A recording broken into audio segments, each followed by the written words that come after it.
director del Centro Interdisciplinario de Estudios Urbanos de la Universidad de Toulouse, Jean Jaurès, de Francia, desarrolló su curso Ciudad Digital, Gobernanza y Desarrollo Local, una serie de conferencias que tratan de mostrar que la tecnología no es el elemento que transforma las dinámicas de las ciudades del mundo, sino que son las mismas ciudades las que crean tecnologías comunicacionales para mejorar los modos de vida de sus habitantes.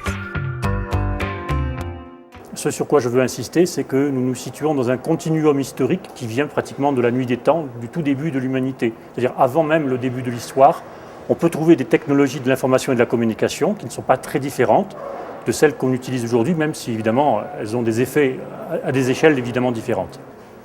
Le numérique est un langage. C'est un langage qui permet de dialoguer avec les machines. Et donc du coup, il faut prendre les technologies numériques dans l'histoire du langage, dans l'histoire de tous les phénomènes de communication. Hizo referencia a las tecnologías numéricas como el Internet, que no son más que una continuación de tecnologías milenarias creadas por el hombre como el lenguaje, la escritura o la programación numérica. La théorie sur laquelle nous travaillons, c'est qu'il n'y a pas de révolution Internet. On entend beaucoup d'expressions comme ère numérique, révolution Internet, mais il n'y a pas de révolution Internet. Ce qui est beaucoup plus fondamental, c'est ce qu'on pourrait appeler la révolution urbaine. Là, par contre, il y a des choses qui changent de nature extrêmement profonde, dans le sens où la ville maintenant, c'est le cadre de vie de la majorité des êtres humains sur Terre, et demain, ça va encore s'accélérer. Et nous pensons, enfin nous essayons de montrer que les technologies de l'information et de la communication accompagnent le processus d'urbanisation.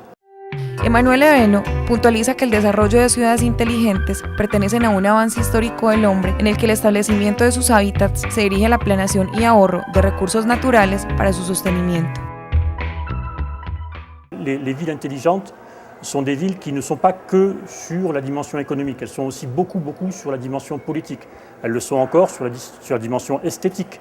Les villes intelligentes proposent des esthétiques différentes, en particulier en termes de bâtis urbains. Mais les villes intelligentes sont également des villes qui se veulent écologiquement responsables.